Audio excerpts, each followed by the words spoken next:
Welcome back to Fantasy Football by Committee, powered by Flurry Sports. It can be tough to win a fantasy league on your own, but at FFBC, we will work together to bring home the hardware. Hosted by Zach Bruner and the rest of the Flurry Sports crew, we will give top-level analysis, answer your questions, and, well, go off on other tangents.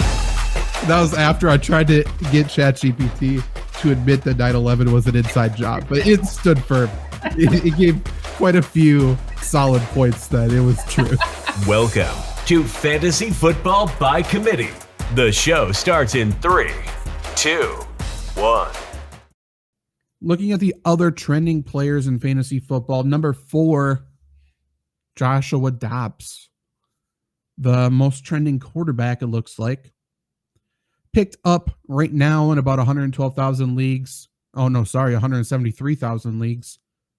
Josh Dobbs didn't start the game against the Vikings. He came in after the rookie got hurt, and Josh Dobbs did Josh Dobbs things, essentially. He threw the ball fine. Like, I watched that game. He threw the ball fine. He didn't do anything out of his mind. He didn't do anything incredible. The fact that he came in on a short week, he gets traded there and he comes in, doesn't know the playbook fully yet. I thought he played pretty well. And given his receivers, right, he doesn't even have Justin Jefferson yet. 158 yards, 2 touchdowns through the air. Not bad. Not bad. Where Josh Dobbs makes his money, though, for fantasy is with his legs, obviously. 66 yards and a touchdown.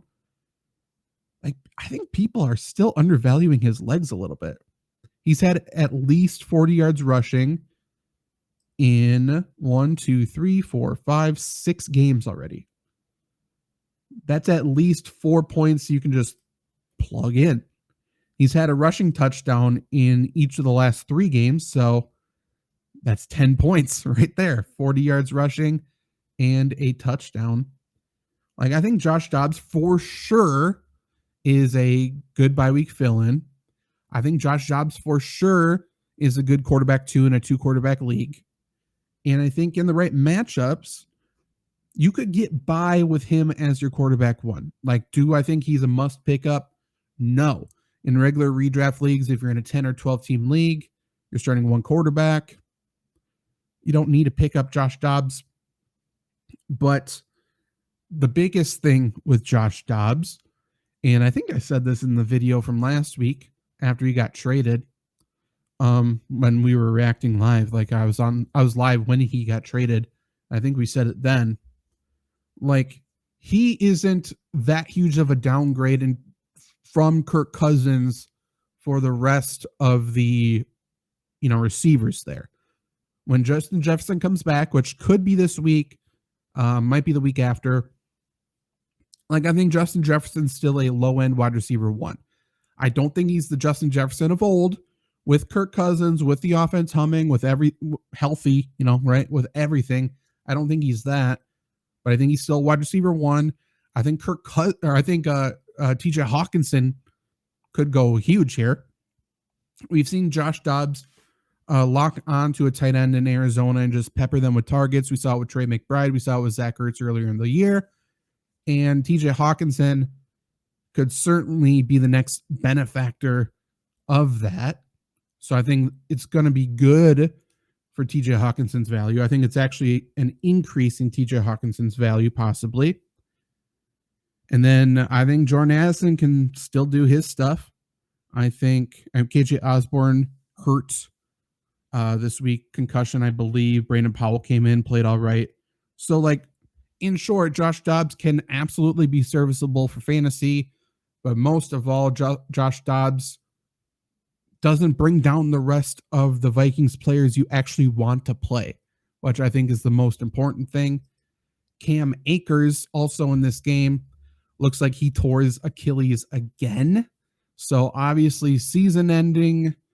We'll see about career ending. He came back from that Achilles very quickly last time, 5 months or so. Similar procedure and tactic that Aaron Rodgers is taking right now. Aaron Rodgers obviously looking good. I don't know if it's the same Achilles. I assume it is, but I don't know for sure. But regardless, Cam Akers redraft leagues, fully droppable. And Alexander Mattison all of a sudden has the backfield locked up again. I don't know if the Vikings would be looking to add another running back. I don't know anyone out there that really makes sense for them to do that. But Alexander Mattison, once again, is an RB2, I think. I think that's where I would value him. And honestly, having Josh Dobbs, he's not like the typical mobile running back where you're calling a bunch of run plays for him. But defenses still have to respect his legs a little bit, still have to respect his speed to contain him. And I think that actually helps Alexander Mattison as well. So this Vikings offense, like with Josh Dobbs, we'll see. We'll see. I think it's not too bad.